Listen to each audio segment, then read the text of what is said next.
सब धान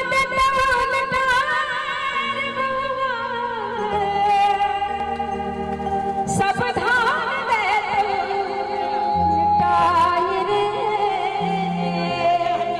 पर डॉक्टर साहब बुआ के पापा के हृदय बड़की का छै बाप तो हर अल पे लाए बाप तो हर अल पे लाए सब घर में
बहुत सुंदर भाव छे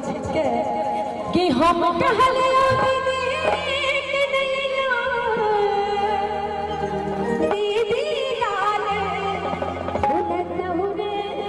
एक मिनट और ये बीच गोपी बाबू के तरफ से किशनगंज 101 टका राजवृक्ष 101 टका की और बिहू के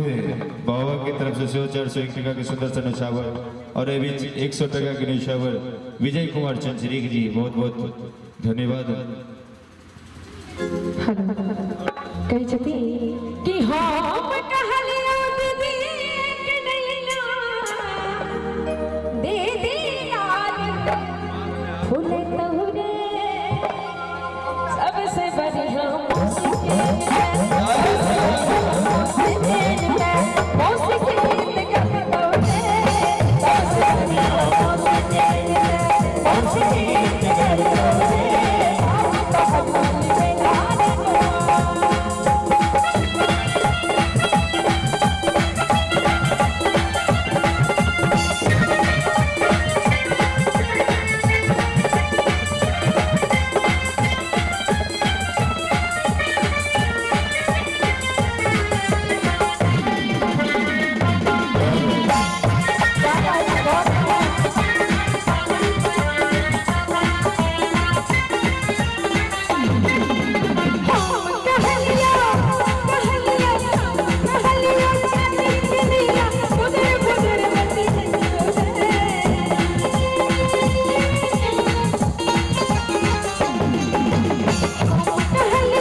कि हम कहलियो चाची के नीला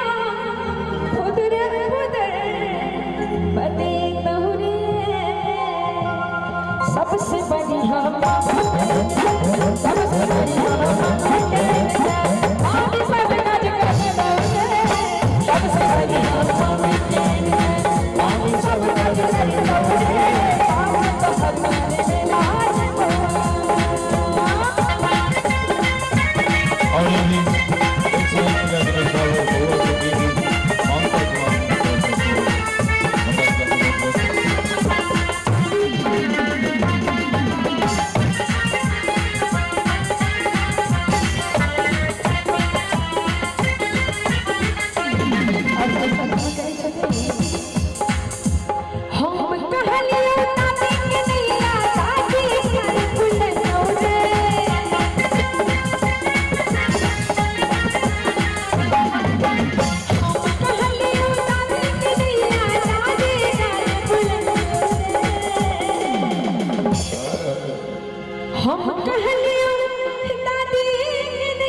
या गर्लफ्रेंड डाली सबसे बढ़िया